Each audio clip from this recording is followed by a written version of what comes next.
Hello friends, இன்றைக்கி நம்ம என்ன பார்க்க போகிறோன்னா ரெஸ்டாரண்ட் ஸ்டைல் சாம்பார் சாதம் எப்படி செய்யறதுன்னு. அடுப்பில் வச்சுட்டு எண்ணெய் ஊற்றுங்க. எண்ணெய் காஞ்சதும் வெங்காயம் போட்டு நல்லா வதக்குங்க.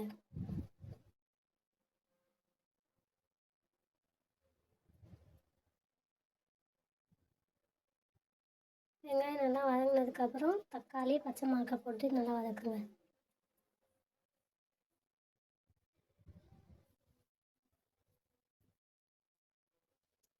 ரொம்பலாம் வதங்கணும் இல்லை, கொஞ்சம் வதங்கினதுக்கப்புறம் உங்களுக்கு தேவையான காய்கறிகள் என்னென்ன வேணுமோ நார்மல் சைஸில் கட் பண்ணி வச்சு அதில் போடுங்க.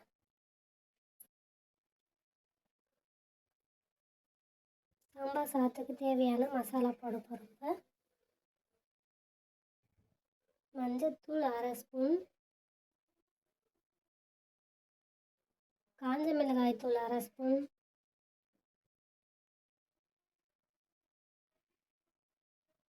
சாம்பார் பொடி 2 டீஸ்பூன்.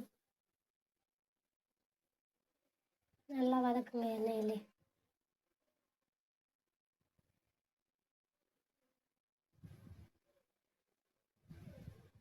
நல்லா வதங்கினதுக்கப்புறம் 1 டம்ளர் அரிசி, 1/4 டம்ளர் பருப்பு ஒரு 1/2 மணி நேரத்துக்கு முன்னாடி ஊற வச்சு வச்சுருக்கேன். அதுக்கு தேவையான தண்ணி ஊற்றிப்போம். 4 கிளாஸ் தண்ணி.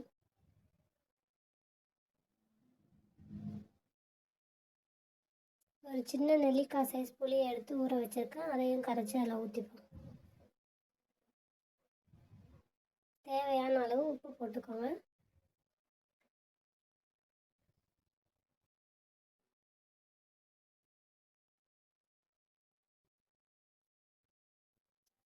அரிசி பருப்பு ஊற வச்சுருந்தோம் இல்லையா, அதையும் சேர்த்து அதை எல்லாத்தையும் அதில் சேர்த்துக்கலாம்.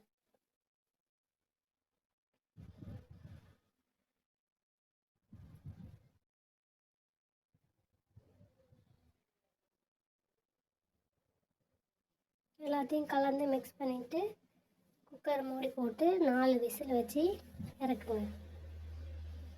விசில் முடிஞ்சதுக்கப்புறம் ஓப்பன் பண்ணிவிட்டு ஒரு வானலை எண்ணெய் ஊற்றி கடுகு, ஜீரகம், மிளகு போட்டு பொரிஞ்சதுக்கப்புறம் காஞ்ச மிளகாய் போட்டுட்டு நல்லா வதக்குங்க.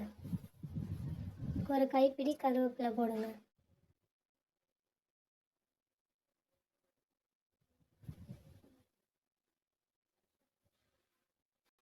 கருவேப்பிலை நல்லா வதங்கினதுக்கப்புறம் கொஞ்சமாக பெருங்காயத்தூள் போட்டு எண்ணெயிலே வதக்குங்க.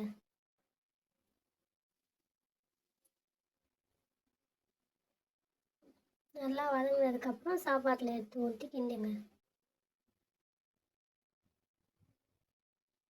அதுக்கப்புறம் அதே வானலில் ஒரு 3 ஸ்பூன் நெய் ஊற்றிக்கோங்க. ஒரு கைப்பிடி அளவு முந்திரி பருப்பு போட்டுக்கோங்க. நல்லா பொன்னிறமாக வதங்கி வந்ததுக்கப்புறம் அதையும் எடுத்து சாப்பாட்டில் போட்டு நல்லா கிண்டுங்க.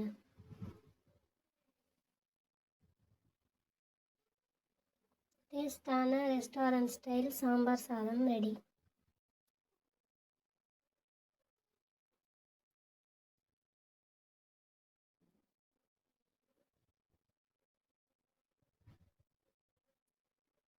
நீங்களும் வீட்டில் இதேமாரி ட்ரை பண்ணுங்கள்.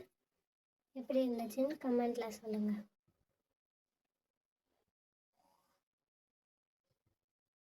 மறக்காமல் நம்ம சேனலுக்கு லைக் பண்ணுங்கள், சப்ஸ்கிரைப் பண்ணுங்கள்.